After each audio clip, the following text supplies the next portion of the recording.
नमस्कार स्टूडेंट्स, कल की क्लास में हमने वेक्टर के शीट्स के क्वेश्चन करने शुरू किए थे। बचे हुए क्वेश्चंस अभी देखिए। कल हमने फर्स्ट स्टेज के 17 क्वेश्चन कर लिए थे। 18th नंबर क्वेश्चन से देखिए 18th नंबर क्वेश्चन क्या है। A plane is revolving around the earth with a speed of 100 km per hour at a constant height. The surface of the earth from the surface of the earth change in the velocity as it travel the half circle. देखो half circle में जब move करेगा तो मान लीजिए वो यहां पर था, यहां से यहां गया है तो v2 इक्वल टू v था, v1 इक्वल टू v था, लेकिन पहले नेगेटिव डायरेक्शन में था फिर पॉजिटिव में था। तो डेल वी वेक्टर क्या हो गया, v2 vector minus v1 vector. तो क्या हो जाएगा आपके पास v I cap minus minus V I cap. तो कितना चेंज आ गया 2v आई कैप। तो इसका मैग्नीट्यूड क्या हो जाएगा 2v। v आपको कितना दे रखा है क्वेश्चन में 100, तो ये कितना हो गया 200 किलोमीटर पर। कई बार वो इसके आगे ना 200 मीटर पर सेकंड लिख देता है और हम इसका टिक ऐसे कराते हैं। तो उस केस में मीटर पर सेकंड में पूछ सकता है, तो इसे निकाल लेना है 5/18 करके। उस केस में जो भी रिजल्ट आएगा 500/9 ये मीटर पर सेकंड होगा, ध्यान देना। ओके, नेक्स्ट देखिए 19 number question. While traveling from one station to another, a car travels 75 km north, 60 km northeast and 20 meter east. The minimum distance between two stations, मतलब डिस्प्लेसमेंट पूछता है। अगर एक्चुअली में देखें तो ये आपके पास ईस्ट है, ये नॉर्थ, वेस्ट और साउथ। अब देखिए एक्चुअली में अगर आप इस डायग्राम को ड्रॉ करेंगे तो पहले वो नॉर्थ में गया, ये रहा, फिर नॉर्थ ईस्ट में गया, ये रहा, और फिर वो फाइनली किधर गया है 60 किलोमीटर ईस्ट गया है। तो ये आपके पास 45 डिग्री एंगल है और आपको मिनिमम डिस्टेंस ये डिस्प्लेसमेंट निकालना। ये आपके पास r1 वेक्टर था, ये आपके पास r2 था, ये आपके पास r3 था। आप इन्हें ओरिजिन से भी बना सकते थे। ये r1 यहां से r2 यहां से r3। r1 को आप लिख सकते हैं क्या है 75 किलोमीटर नॉर्थ, तो 75j। r2 क्या हो गया 60 किलोमीटर नॉर्थ ईस्ट, मतलब 60 cos 45 आई कैप और साइन 45 जे कैप। तो 1/√2, तो 30√2 आई कैप और 30√2 जे कैप। √2 का मतलब क्या हो गया 1.414 ना, इंटू 30, तो आपके पास क्या हो गया 42 आई कैप और 42.42 जे कैप। और ऐसे ही R3 क्या हो जाएगा आपके पास, R3 दिया है 20 आई कैप। तो टोटल डिस्प्लेसमेंट क्या हो गया R1 plus R2 plus R3। तो उस केस में 75 आई कैप प्लस 42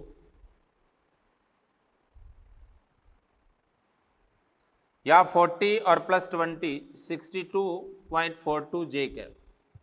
देखो वैसे तो डिस्प्लेसमेंट आ गया आपके पास 119.42 आई कैप और प्लस 62.42 जे कैप।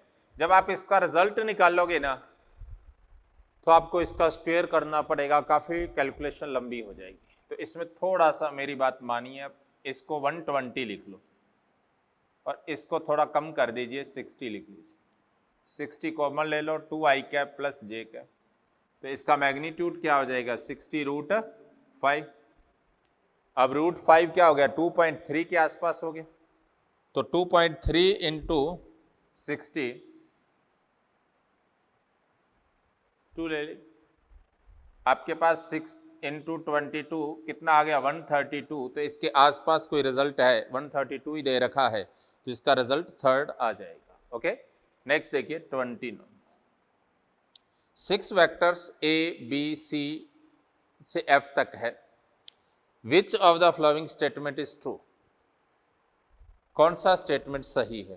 पहला स्टेटमेंट देखें, b plus E equal to F बोल रहा है इसमें। देखो b कैसा है, b ये रहा, e कैसा है, e ये रहा, तो f क्या होगा, ऐसा होगा f। लेकिन दिया कैसा है f दिया ऐसा है, इसका मतलब ये नहीं हो सकता। सेकंड स्टेटमेंट देख लीजिए, सेकंड दिया b प्लस सी, b ऐसे है, c ऐसे है, तो इसका मतलब इक्वल टू क्या दिया, f ऐसा होना चाहिए, लेकिन f क्या है, ऐसा, तो ये भी गलत है। थर्ड स्टेटमेंट देख लीजिए, d प्लस सी, d क्या है ये, e क्या है ये, d प्लस सी सॉरी, c क्या है ये, तो f ऐसा होना चाहिए, लेकिन f तो इधर वाला है, ये भी गलत है। फोर्थ देखिए, d प्लस ई, d ये रहा, e ये रहा, और f ये होगा, और f इधर ही दिया है, तो इसका मतलब करेक्ट तो क्या हो जाएगा, इसमें फोर्थ हो जाएगा। मेरी बात क्लियर? नेक्स्ट देखिए, नेक्स्ट क्वेश्चन 21 देखिए, दो वेक्टर दिए हैं और वो कह रहा है कि अगर ये परपेंडिकुलर हैं तो इसमें अल्फा की वैल्यू बताओ। मैंने आपको बताया था कि when two vectors are perpendicular to each other then their dot product will be 0, तो उस केस में उनका डॉट प्रोडक्ट 0 होना चाहिए। तो देखिए आपके पास 2i cap plus 8j cap, sorry 2i cap plus 3j cap plus 8k cap dot 4i cap 4j cap और अल्फा k कैप क्या होना चाहिए जी। इसका मतलब 8 माइनस 12 और प्लस 8 अल्फा क्या होना चाहिए 0। इसका मतलब 8 अल्फा माइनस सॉरी प्लस 4 होगा, तो अल्फा की वैल्यू 1/2 हो जाएगी। ओके, नेक्स्ट देखिए 22 number question. A and B are two vectors given the magnitude of the component of A along B. A का कंपोनेंट B के along A cos थीटा होता है, जिसे आप A dot B by B लिखते हैं।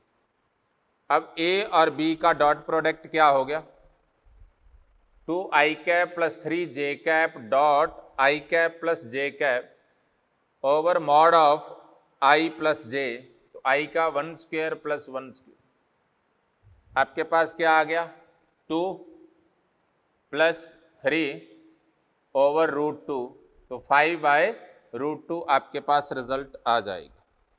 Next देखिए 23, i j k represent the unit vectors along x y and z, then the angle between i plus j plus k and i plus j। देखिए जब भी angle निकालना हो हम dot product करते हैं, a dot B equal to A B cos theta होता है, तो इसका मतलब कॉस थीटा को आप क्या लिखेंगे, a dot B by A B लिखेंगे। a डॉट बी क्या है, आई जे के, और ये क्या है i plus J by magnitude, इसका √3 है, इसका √2 है, इनका डॉट प्रोडक्ट 1 1, तो आपके पास 2/√3 √2, तो √2/√3 आ जाएगा। ऐसा कोई ऑप्शन कोई नहीं है, तो ये साइन कॉस ऐसा है, तो साइन कैसा होगा देख ले। ये आपके पास बेस √3 है और हाइपोटेनियस √3 है, ये आपके पास 1 हो जाएगा, तो साइन थीटा क्या हो गया 1/√3, तो थीटा क्या हो गया साइन इनवर्स 1 साइन थीटा क्या होता है base by cos theta base by hypotenuse, ये क्या हो गया √3 का स्क्वायर माइनस √2 के स्क्वायर का रूट हो जाएगा। परपेंडिकुलर क्या होता है hypotenuse square minus base square, तो 1 आ जाएगा, तो साइन क्या होगा परपेंडिकुलर बाय हाइपोटेनियस, इसका आंसर क्या हो जाएगा फर्स्ट आ जाएगा। ओके, नेक्स्ट क्वेश्चन देखिए 24 क्वेश्चन क्या कह रहा है, a particle moves from position 3i cap plus 2j cap और minus 6k cap to 14i cap plus 13j cap plus 9k cap due to uniform force of इतना if the displacement is in metre then find the work done. देखिए पहले आप displacement निकाल लो। Displacement क्या होता है? Final minus initial ना। तो फाइनल पोजीशन आपको 14 आई कैप प्लस 13 जे कैप और प्लस 9 के कैप दिया है, और इनिशियल आपको दिया है 3 I cap plus 2 J cap और प्लस माइनस 6 के कैप।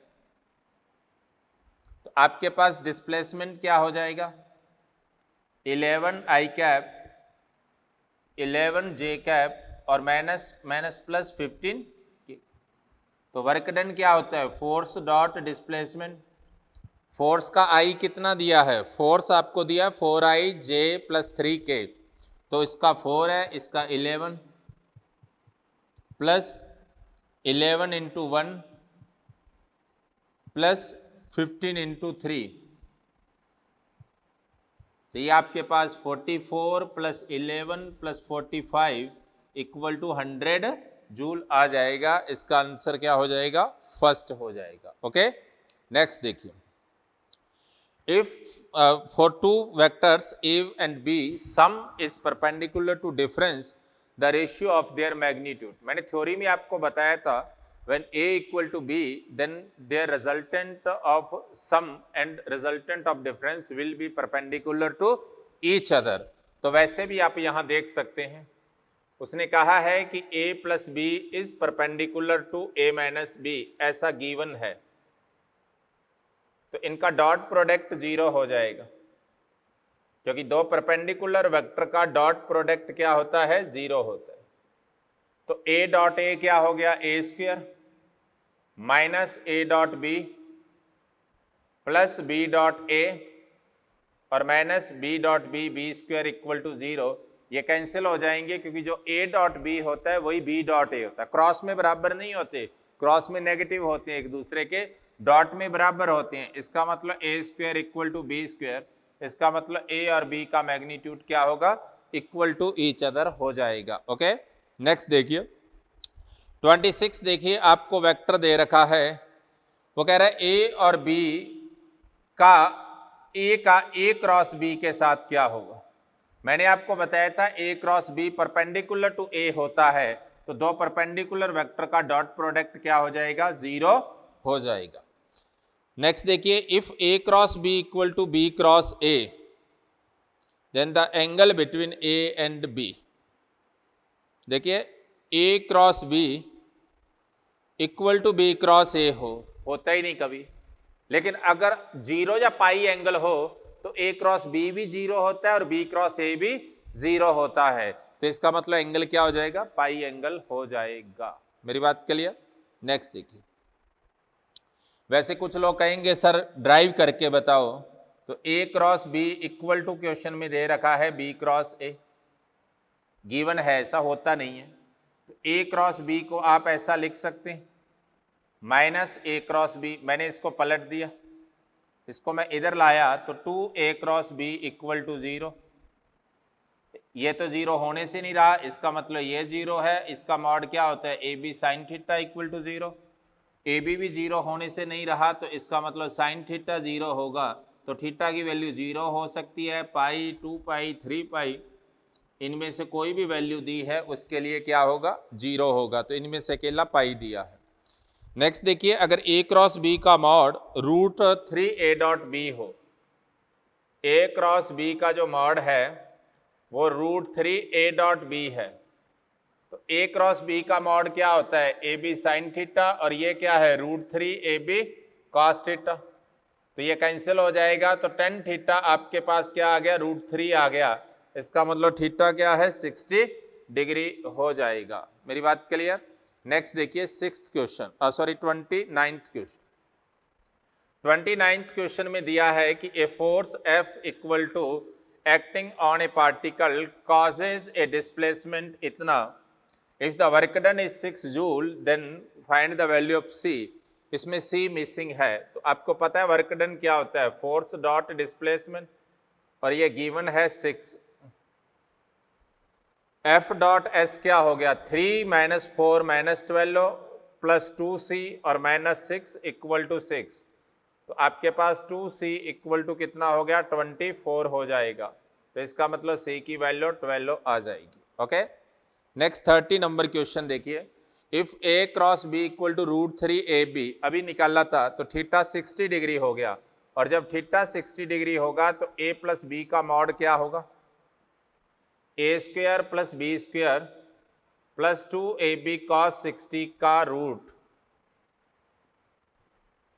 इसका मतलब a square plus B square plus A B का रूट आ जाएगा।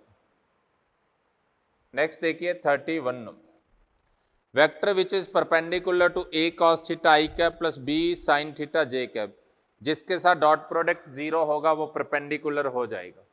देखो a cos theta I plus b sin theta J के साथ डॉट प्रोडक्ट पहले वाले का 0 नहीं होगा, क्योंकि पहले वाला आपको ऑप्शन दिया है ये b sin theta I cap और plus a cos theta J cap, जब इसके साथ इसका डॉट प्रोडक्ट करूंगा तो A B sine theta cos theta plus A B sine theta cos theta, तो ये आपके पास नॉन जीरो वैल्यू होगी, दूसरे का भी नॉन जीरो होगा, तीसरे का भी, चौथे का देखिए 1/a साइन थीटा वाला 0 हो जाएगा, क्योंकि माइनस आ जाएगा तो sign theta cos theta minus sign theta cos theta 0 हो जाएंगे।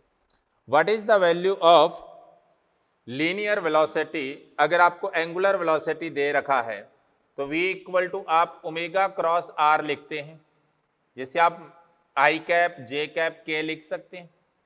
ओमेगा के कंपोनेंट क्या है आपके पास, 3 है, -4 है और 1 है, और r के कंपोनेंट आपको दे रखे हैं, क्या दिए हैं 5 -6 और +6। ओके, जब आप इसका क्रॉस प्रोडक्ट करोगे तो उस केस में क्या होगा, जैसे ही हम इसका क्रॉस प्रोडक्ट करते हैं तो आपके पास रिजल्ट क्या आ गया, v vector equal to I cap, इसको भूल जाएं तो -24 minus minus minus +6 minus J cap, तो आपके पास 18 -5 और प्लस के कैप -18 और माइनस माइनस +20, तो v वेक्टर आपके पास हो जाएगा -18 आई कैप और -3 जे कैप और +2 के कैप, कोई ऐसा आंसर आपके पास आ जाएगा। ओके, नेक्स्ट देखिए, इसका आंसर हो जाएगा, सॉरी ये 3 नहीं है, ये 13 है। ओके, तो ये आपके पास आंसर 4th आ जाएगा। नेक्स्ट देखिए 33, वो कहता है कि आपके पास 3 वेक्टर है जिसमें a डॉट b 0 है, इसका मतलब a परपेंडिकुलर होगा b के, जाहिर सी बात है। a डॉट c है वो भी 0 है, इसका मतलब a परपेंडिकुलर है c के, तो इसका मतलब जो b क्रॉस c है वो भी परपेंडिकुलर होगा b के भी और परपेंडिकुलर होगा c के भी, और इन दोनों के परपेंडिकुलर a है, तो मैं कह सकता हूं b क्रॉस c पैरेलल होगा किसके, a के। ओके, तो उस केस में वो कह रहा है कि वेक्टर किसके पैरेलल हो सकता है, may be parallel to b cross c। उसके बाद नेक्स्ट क्वेश्चन देखिए, क्वेश्चन नंबर 34 देखिए, क्वेश्चन कह रहा है कि if a body is in equilibrium under a set of non collinear forces then the minimum forces should be, non collinear है। Okay, तो उस केस में मिनिमम 3, एक प्लेन के अंदर मिनिमम 3 फोर्स होंगे। ओके, उस केस में वो 0 होगा, जैसे एक ट्राइंगल बनेगा। ओके, 35 देखिए, आपको दिया है कि ये कोई इक्विलिब्रियम का क्वेश्चन है, इसमें एक स्ट्रिंग दी है जिससे कोई वेट हैंगिंग है W, और इसका 30 न्यूटन फोर्स इधर को लगा है, और इधर वाली टेंशन वो पता करना चाह रहा है, ये एंगल आपके पास 30 डिग्री है। तो आपके पास 2 मेथड हैं, या तो आप लामिस थ्योरम लगाएं या आप डायरेक्ट निकाल लीजिए। अगर आप डायरेक्ट भी देखोगे तो इसको ब्रेक कर दीजिए, ये t sin 30 होगा और ये t cos 30 होगा। आप कह सकते हैं टी साइन 30 मतलब T/2 30 न्यूटन के इक्वल है, तो स्ट्रिंग में टेंशन आपके पास 60 न्यूटन हो जाएगी। आप कह सकते हैं W equal to T cos 30 है और T आपके पास 60√3/2 है, तो ये 30√3 आ जाएगा। इसका मतलब इसका जो आंसर है वो 30√3 और 60 न्यूटन हो जाएगा। मेरी बात क्लियर? ये आपके पास फर्स्ट स्टेज थी। अब हम आगे बात करेंगे सेकंड स्टेज के बारे में।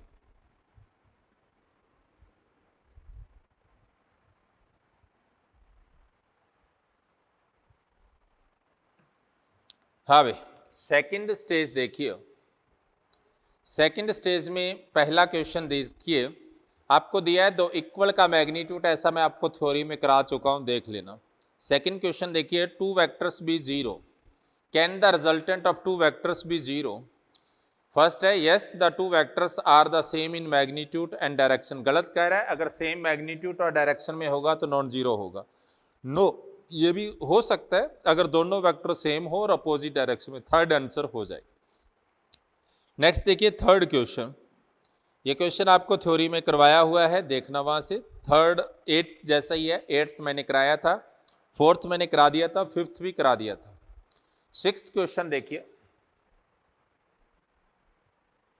सिक्स्थ क्वेश्चन कह रहा है bird moves from point two point, if the speed of bird is इतना देन द वेलोसिटी वेक्टर। देखो इसकी डायरेक्शन दे रखी है कि यहां से ये जा रहा है, ये आर वेक्टर है, तो इस आर वेक्टर को क्या लिख सकते हैं? Final minus initial. फाइनल क्या है? 4 2 3 और इनिशियल क्या है? 1 -2 3। तो फाइनल क्या है? 4 - 1 आई कैप, 2 - -2 जे कैप और 3 - 3 के कैप।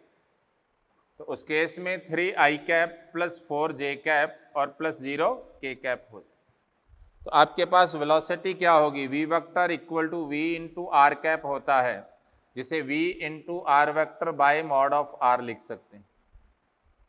ओके, तो आपके पास क्या रिजल्ट आ गया? वी की वैल्यू 10 दे रखी, 3 I cap plus 4 J cap by mod of इसका मॉड क्या हो गया? 3 का स्क्वायर 9 और 4 का 16, 25 से 5 आया तो आपके पास 2 3 I cap plus 4 J cap, आपके पास 6 I cap plus 8 J cap हो जाएगा। ओके, नेक्स्ट देखिए सेवंथ क्वेश्चन देखिए, at what angle must the two forces x plus Y and x minus Y act so that the resultant may be X square plus Y square.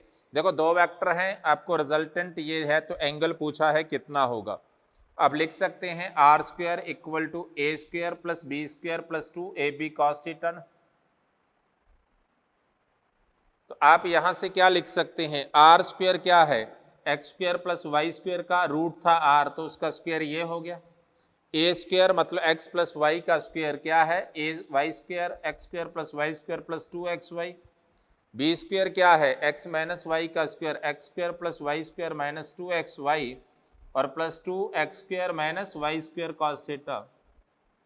ये आपके पास cancel हो गया और ये भी cancel हो गया, तो उस केस में आप लिख सकते हैं 2x square minus Y square cos theta equal to क्या हो गया? Minus X square plus Y. तो उस केस में आपके पास कॉस थीटा की वैल्यू क्या आ जाएगी? Cos theta equal to minus X square plus Y square by 2x square minus Y square. तो थीटा इक्वल टू क्या है? Cos inverse minus X square plus Y square by 2x square minus Y square. Next देखिए ninth question देखिए, 3 Newton 4 Newton 12 Newton act at A point in mutually perpendicular direction, the magnitude of resultant force. देखो मान लो एक x में है तो 3 I cap, y में है तो 4 जे कैप, z में है तो 12 के कैप। तो इसका मैग्नीट्यूड क्या हो गया? 3 का स्क्वायर 9, 4 का स्क्वायर 16, इसका 144, तो 169 का रूट कितना हो गया? 30 आ जाए। A vector point vertically upward, B toward the north.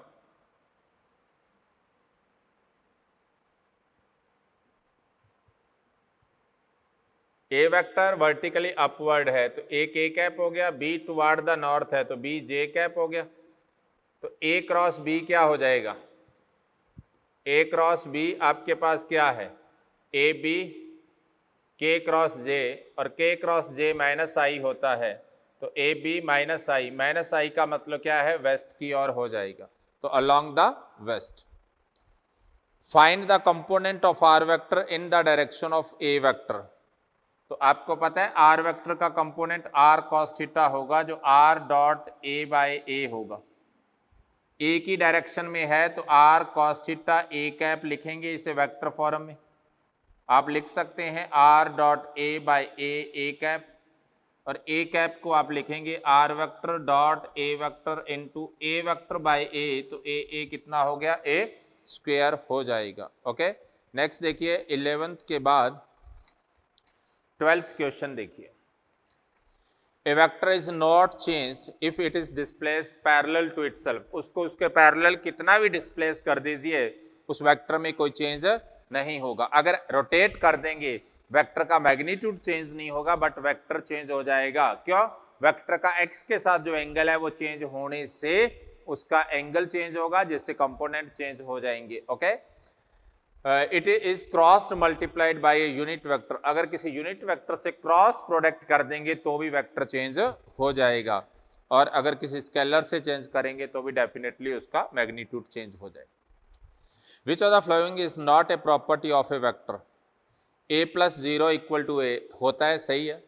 Lambda into zero, zero क्या है, नल वेक्टर है तो उसका रिजल्टेंट नल वेक्टर होगा, सही है। Zero dot A vector equal to zero ही होगा, ए वेक्टर नहीं होगा, थर्ड इसका आंसर है। N cap is a unit vector in the direction of A vector, तो एन कैप को क्या लिखेंगे, ए के यूनिट वेक्टर के इक्वल, और ए का यूनिट वेक्टर क्या होगा, वेक्टर बाय मैग्नीट्यूड, तो फर्स्ट आंसर आ जाएगा। 15 नंबर क्वेश्चन देखिए। 15 नंबर क्वेश्चन में कह रहा है द डायरेक्शन कोसाइंस ऑफ आई जे और के। देखो डायरेक्शन कोसाइंस कौन सी होती है, जब आप किसी वेक्टर को 3D में देखते हैं और ये वेक्टर x के साथ एंगल अल्फा बनाए, y के साथ एंगल बीटा बनाए और z के साथ एंगल गामा बनाए, उस केस में आपने पढ़ा था कि कॉस अल्फा, कॉस बीटा और कॉस गामा को क्या कहते हैं, कोसाइंस कहते हैं। आपके पास आर वेक्टर दे रखा है क्वेश्चन के अंदर, आई कैप प्लस जे कैप प्लस के कैप, तो इसका मॉड क्या हो गया, √3। तो आपके पास कॉस अल्फा क्या होगा, x बाय आर, तो x 1 है 1 बाय √3। कॉस बीटा क्या है, y बाय आर, तो y बाय आर आपके पास क्या है, 1 बाय √3। और कॉस गामा आपके पास क्या है, z बाय आर, और ये भी कितना है, क्योंकि तीनों कंपोनेंट 1 1 है तो तीनों कोसाइंस क्या हो गया, 1 बाय √3 1 बाय √3। आगे पूछता है sine square alpha, sine square beta और साइन स्क्वायर गामा की वैल्यू क्या होगी। देखो sine square alpha, sine square beta और साइन स्क्वायर गामा को आप क्या लिख सकते हैं, 1 minus cos square alpha, 1 minus cos square beta, 1 minus cos square gamma, तो 1 minus 3 1 1 1 3 minus cos square alpha plus cos square beta plus cos square gamma लिख सकते हो ना। 1 minus cos square alpha, 1 minus cos square beta, 1 minus cos square gamma, 1 1 1 3 minus cos square alpha, cos square beta, cos square. आपको पता है इनका सम मैंने बताया था 3 होता है, तो 3 माइनस 1 आपके पास क्या आ जाएगा, 2 आ जाएगा। Two vector A and B inclined at an angle theta have a resultant R which makes an angle alpha with A vector. If the direction of A and B are interchange the resultant will have, उसका magnitude same रहेगा, direction same नहीं रहेगी क्योंकि उसके angles change हो जाएंगे। मेरी बात क्लियर। ये ए और बी था, थीटा एंगल पर था, मान लो ये रिजल्टेंट था, ये अल्फा एंगल था, ये बीटा, इसको मैंने एक्स एक्सिस मान रखा था। ओके, तो इससे अल्फा एंगल पर है। अब मैंने एक्स एक्सिस पर तो बी वेक्टर लिख लिया, ए इधर ले लिया, राइट। अब मेरे पास जो रिजल्टेंट अब भी आ रही है, लेकिन अब ये एंगल अल्फा होगा, ये बीटा, तो वेक्टर बदल जाएगा लेकिन उसका मैग्नीट्यूड नहीं बदलेगा। Okay, a unit vector in the direction of resultant vector A and B, A और बी का रिजल्टेंट क्या होगा, ए प्लस बी कर लीजिए, तो आई को आई से ऐड कर दीजिए, जे को जे से और के को के से। तो -2i प्लस आई क्या हो गया -i, 3j प्लस 2j क्या हो गया 5j, और प्लस k -4k क्या हो गया -3k। तो यूनिट वेक्टर आपके पास क्या हो जाएगा, यूनिट वेक्टर होगा vector by magnitude of vector. तो क्या है -i plus 5j -3k bye, यहाँ से क्या हो गया 1 प्लस 25 प्लस 9, तो आपके पास कितना हो गया -i plus 5j -3k bye √35 आ जाएगा। ओके, नेक्स्ट देखिए, a person moves 30 metre north, 30 metre east and then 30 metre south west, his displacement from the original position. मैंने आपको अभी बताया था जब इस तरह से हो सब आप ओरिजिन से ले लीजिए। 30 मीटर नॉर्थ ये R1 हो गया, 30 मीटर ईस्ट ये R2 हो गया, 30√2 साउथ वेस्ट, ये साउथ है ये वेस्ट है, तो साउथ वेस्ट मतलब 45 डिग्री पर। ये कितना है 30√2, ये कितना है 30, ये कितना है 30। आप R1 वेक्टर को क्या लिख सकते हैं 30j कैप, R2 को क्या लिख सकते हैं 30i कैप, और R3 को आप क्या लिख सकते हैं 30√2 का cos 45 1/√2 होता है, तो -30i कैप और -30। जब आप डिस्प्लेसमेंट देखेंगे तो R1 vector plus R2 vector plus R3 vector आपके पास क्या हो जाएगा -30 कैंसिल, तो यहां से 0 आ जाएगा। ओके, तो रिजल्टेंट इसका क्या होगा 0।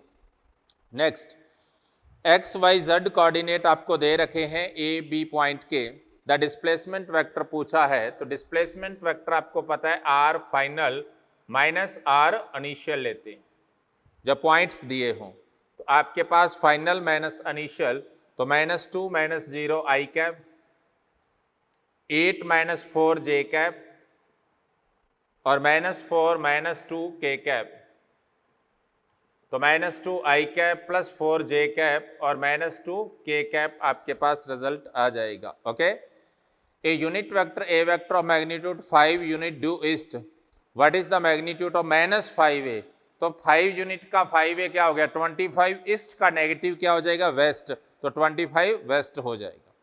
अगर a प्लस बी और a माइनस बी का मैग्नीट्यूड इक्वल हो, तो आपको मैंने बताया था जब एंगल 90 डिग्री होता है उस केस में दोनों का मैग्नीट्यूड इक्वल होगा। ओके, नेक्स्ट देखिए, a and b inclined at an angle theta between them if a vector plus b vector and a vector minus b vector suspended angle alpha and beta, then tan alpha plus tan beta is।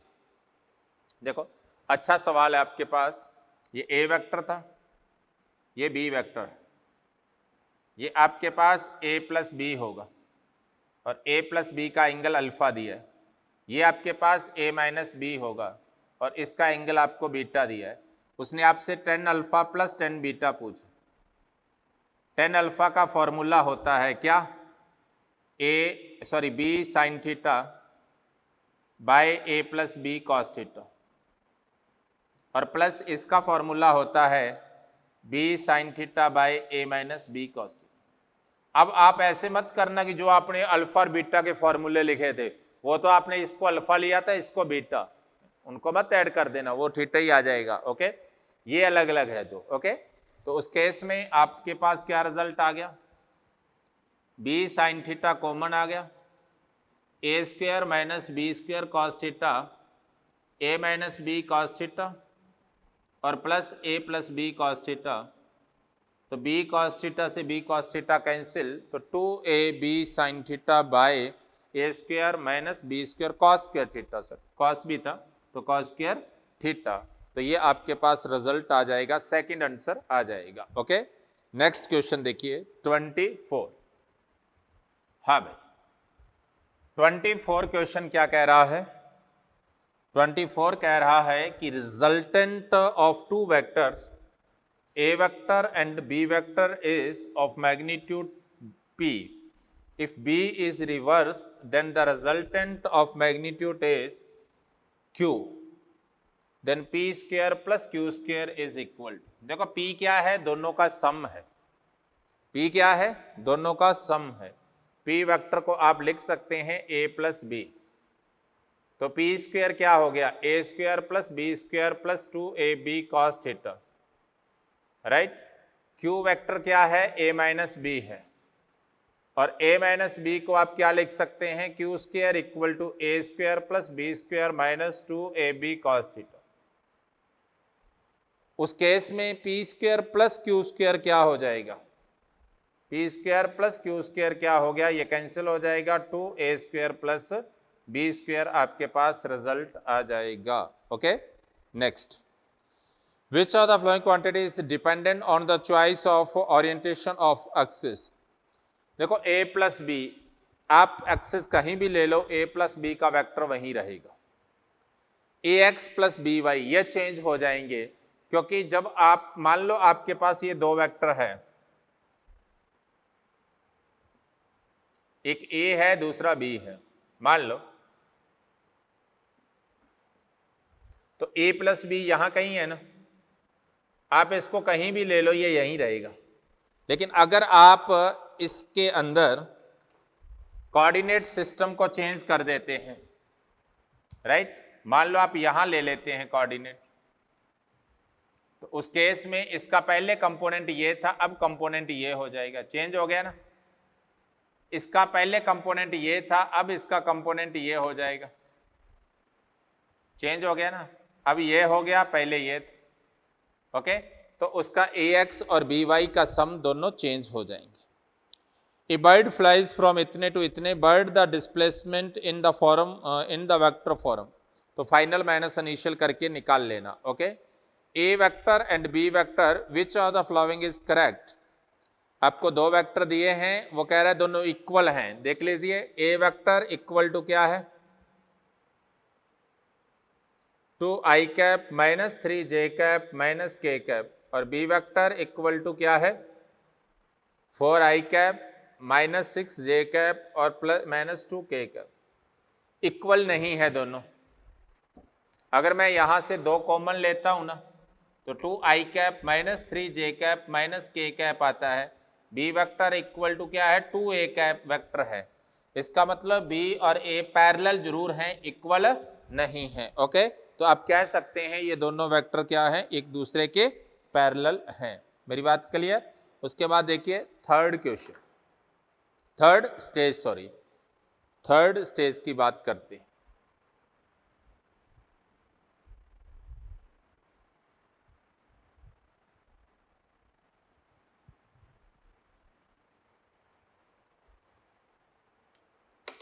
हाँ जी, third stage के अंदर first question देखिए, ए vector equal to 2i plus J minus K दिया है आपको, और b equal to i minus K, तो इनके बीच में एंगल पूछा है, तो a डॉट बी निकाल लो। क्या है, 2i और i 2, j 0 और k minus minus plus 1 equal to 3 हो जाए।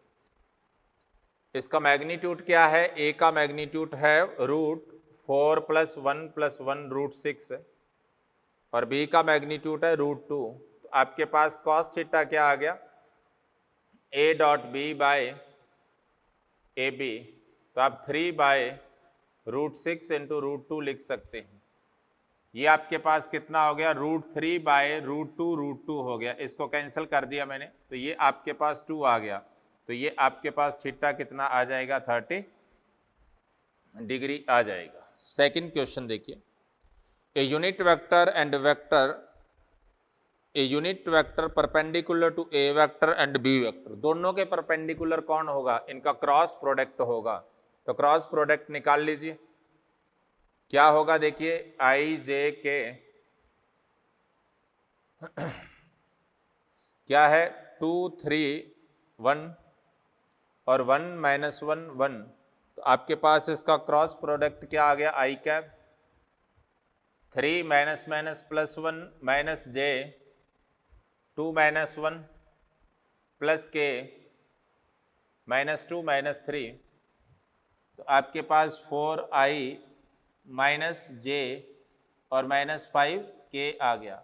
अगर मैं इसका मॉड और निकाल लेता हूं, तो उस केस में इसका मॉड आपके पास क्या आ जाएगा, √16 प्लस 1 प्लस 25, तो आपके पास क्या आ गया, 42 आ जाएगा। तो ए क्रॉस बी को आप क्या लिख सकते हैं, A B sine theta N cap लिख सकते हैं। तो एन कैप आपके पास क्या हो गया, A cross B by A B sine theta, जो क्या है ए क्रॉस बी का मॉड है। तो आपके पास क्या आ गया, 4i cap minus J cap minus 5k cap by root 42 आ जाएगा। ओके, नेक्स्ट देखिए, which of the following depends on the orientation of frame of reference, components of a vector. Okay, give the p plus q plus r equal to 0, ऐसा question आपको करवा चुका हूं मैं। If a and b are two vectors, then the value of a plus b and a minus b, देखो a plus b और a minus b का cross product पूछा गया है। इसका क्या हो गया, a cross a plus minus a cross b plus B cross A और माइनस बी क्रॉस बी, ये भी जीरो ये भी जीरो। इसको मैं चेंज भी कर दूं तो प्लस बी क्रॉस ए और प्लस बी क्रॉस ए हो जाएगा। आपके पास क्या आ गया, 2b क्रॉस ए आ जाएगा। ओके, नेक्स्ट देखिए, 3 वेक्टर्स आपको दे रखे हैं p q and r as shown in figure. Let us be any point on the vector, the distance between p and s is br. The general relation among the p q s is, आपको s vector पता करना है। देखिए आपके पास ये p vector है, ये q vector है, s है, ये r है। ये आपके पास s वेक्टर है, ये आपके पास q वेक्टर है, ये आपके पास जो वेक्टर है ना, ये पूरा आपके पास r था, ये आपके पास बी आर हो गया। तो इसको आप क्या लिखेंगे, इसको लिखेंगे आर 1 माइनस बी लिखेंगे। ओके, इसको क्या लिखेंगे, आर 1 माइनस बी लिख देंगे। मेरी बात के लिए अब देखिए, आपके पास वेक्टर क्या दिया था कि आपको दिया है s इक्वल टू ये वाला वेक्टर, ये क्या है, r वेक्टर 1 माइनस बी, ये और ये दोनों सेम सेंस में हैं और ये अपोजिट सेंस में है, इक्वल टू क्यू वेक्टर। आप लिख सकते हैं S vector equal to Q vector minus R vector और प्लस आर वेक्टर बी। समझ गए, इसको मैं उधर ले गया। ओके, तो उस केस में आप आर वेक्टर में कोई रिलेशन नहीं दे रखा, आर इसने दे रखा है क्वेश्चन में क्या, पी प्लस क्यू, आर दे रखा है, सॉरी क्यू माइनस पी दिया है, क्यू माइनस पी, तो पी इक्वल टू हो जाएगा क्यू माइनस आर। तो आप इस क्यू माइनस आर की जगह तो लिख सकते हैं पी वेक्टर और प्लस यहाँ लिख सकते हैं Q vector minus P vector into B. तो आपके पास क्या हो गया, 1 minus B into P vector और plus B into Q vector, कोई ऐसा रिजल्ट हो जाएगा। नेक्स्ट देखिए, आपको 2 वेक्टर दिए हैं, तो वो कह रहा है कि दोनों ऑर्थोगोनल कब होंगे, मतलब परपेंडिकुलर कब होंगे। जब दोनों परपेंडिकुलर होंगे then their dot product will be 0। तो आप इनका डॉट प्रोडक्ट निकाल लीजिए। अगर आप इनका डॉट प्रोडक्ट निकालते हैं तो आपके पास क्या रिजल्ट आएगा, देखिए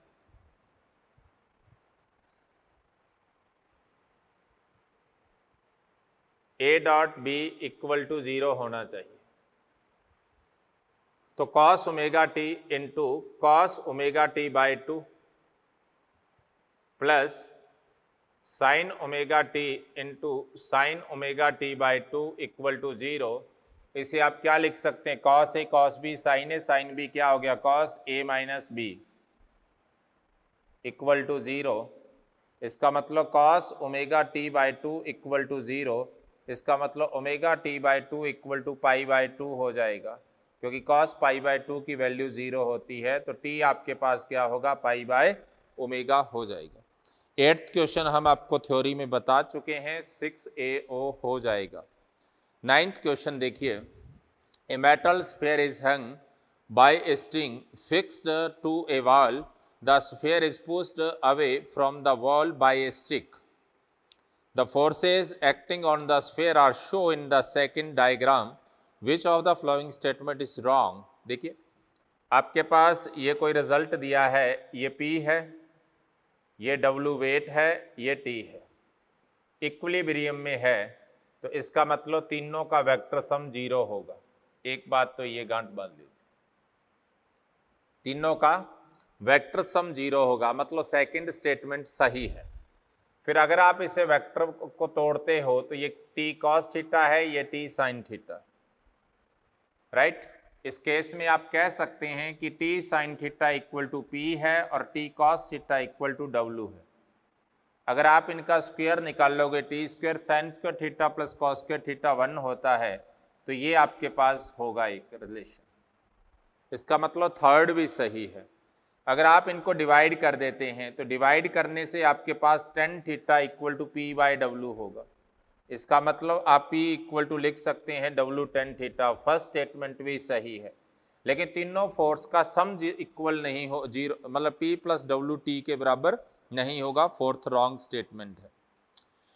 विच two vectors A vector B vector if is the angle A and B, which of the following statement is correct? A vector cos theta I cap plus j cap by root 2 is the component of A along B। देखो आपके पास दो vector दिए थे, आपको उस case में उनका component पता करना था, तो आप लिख सकते हैं component of A along B क्या होगा, A cos theta B vector होगा। तो A cos थीटा को आप क्या लिखते हैं, A डॉट बी बाय, इसने सीधा ही A cos में दे रखा है, तो आप लिख सकते हैं A cos थीटा और B वेक्टर क्या होगा, B वेक्टर दिया I प्लस जे बाई उसका मॉड रूट 2। फर्स्ट आंसर सही है। ओके, आगे सेकंड और थर्ड भी चेक कर लीजिए। A vector sin theta I plus j by root 2 is the component of A perpendicular to B। देखो ये मान लो A है, ये मान लो B है, ये थीटा है, तो B के परपेंडिकुलर कंपोनेंट क्या हो गया, A sin थीटा। अब ये B के परपेंडिकुलर है, मान लो इसको आप n कैप देते हैं, राइट। n कैप क्या है, परपेंडिकुलर है B के। अगर मैं n वेक्टर की बात करूं जो B के परपेंडिकुलर होगा, वो क्या होगा, B के परपेंडिकुलर दो वेक्टर हो सकते हैं। B खुद क्या है, B खुद है I प्लस जे, तो वो या तो I माइनस जे होगा या माइनस I प्लस जे होगा। मतलब कंपोनेंट इंटरचेंज हो जाते हैं। जैसे कोई कहे आपको कि 2i cap plus 3j cap के परपेंडिकुलर वेक्टर, कंपोनेंट इंटरचेंज हो जाएंगे। 2i कैप माइनस 3j हो सकता है या माइनस 2i प्लस 3j हो सकता है। मतलब कंपोनेंट तो सॉरी गलत बता दी, 2i प्लस 3j था, तो 3i माइनस 2j हो सकता है या माइनस 3i प्लस 2j हो, मतलब कंपोनेंट इंटरचेंज हो जाएंगे। 2 3 से 3 2, एक का साइन चेंज होगा, जैसे यहाँ तो j का हुआ है, यहाँ i का हुआ है, किसी एक का साइन चेंज हो जाएगा। ओके, तो ये होंगे। तो n कैप जो होगा आपके पास, वो इन दोनों में से किसी एक के, वो i minus J by root 2 भी हो सकता है, वो आपके पास n cap minus I plus J by root 2, क्योंकि हमें नहीं पता बी इधर है या इधर है। ओके, क्लियर, क्योंकि क्लॉकवाइज और एंटी क्लॉकवाइज दोनों रोटेशन में साइन अलग अलग रहेगा। उस केस में इसके जो परपेंडिकुलर होगा वो ए साइन थीटा, या तो ये होगा आई माइनस जे बाई रूट 2, ऐसा भी कोई ऑप्शन नहीं है, और या फिर minus I plus J by root 2 होगा, ऐसा भी कोई नहीं है। तो इसका आंसर फर्स्ट आ जाएगा। ओके, नेक्स्ट देखिए 11th क्वेश्चन।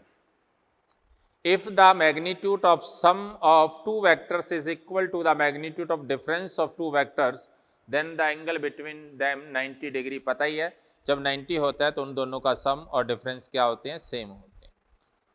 फोर्थ स्टेज के अंदर एक क्वेश्चन है फर्स्ट, जो जेई मेन में आया हुआ है 90-20 वाले में। तो देखिए क्या है वो क्वेश्चन, देख लीजिए।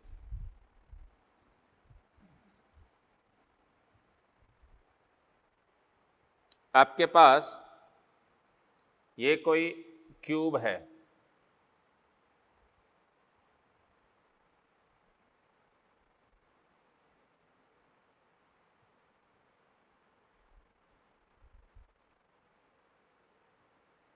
ये एक्स एक्सिस है, इसको उसने जेड लिया है, इसको उसने वाई लिया। ये ए है, ये बी है, ये ई बोला है उसने, ये एफ बोला है, ये डी बोला है, ए साइड का cube, A B O D मतलब ये ओ है, ये जी कोई पॉइंट है यहां पर और एच कोई पॉइंट है यहां पर। जी मिड पॉइंट है, किसका मिड पॉइंट है? सेंट्रल पॉइंट है ए बी ओ डी का। ए बी ओ डी किधर है? वाई और जेड प्लेन में है। ये रहा वाई और ये रहा एक्स, सॉरी ये रहा वाई और ये रहा जेड, इस प्लेन में है, राइट। और ये वाला आपके पास प्लेन किधर है? ये आपके पास आई जेड में है, ओके। ये आई जेड में है, ये वाई जेड में है। अब दोनों में ही जेड मिड पॉइंट है, तो इसमें देखा जाए तो आपके पास, सॉरी ये एक्स है मैंने और ये वाई है, कोऑर्डिनेट गलत ले लिया। तो पहले वाला आपके पास जो है वो एक्स जेड में है, तो उसका मिड पॉइंट होगा, तो मिड पॉइंट ये ए है तो a बाई टू होगा। तो जी जो है इसके जो कोऑर्डिनेट होंगे आपके पास वो हो जाएगा a by two 0 a by two. इसके जो कोऑर्डिनेट है एच के, ये भी मिड पॉइंट है, तो इसमें क्या है आपके पास x0, x नहीं है, x इधर था, तो ये a बाई टू और a बाई टू है। जब आप इनका डिस्प्लेसमेंट देखेंगे जी एच वेक्टर, तो मतलब ओ एच माइनस ओ जी बोलेंगे आप। तो आपके पास क्या है? 0 माइनस ए बाई टू, तो minus A by two I cap, A by two minus 0 तो plus A by two J cap, A by two minus A by two 0 के कैप। तो आपके पास क्या रिजल्ट आ गया? ए बाई टू जे माइनस आई जैसा कोई रिजल्ट आ जाएगा, ओके। तो ये आपके पास क्या है? रिजल्ट हो जाएगा, ओके। तो इसमें क्वेश्चन क्या था? जी एच वेक्टर आपसे पूछा गया था, ओके। तो ये आपके वेक्टर्स के क्वेश्चंस थे, ओके। इसी के साथ आपका वेक्टर खत्म हो गया। कल की क्लास में हम काइनेमेटिक्स स्टार्ट करेंगे, ओके। Thank you.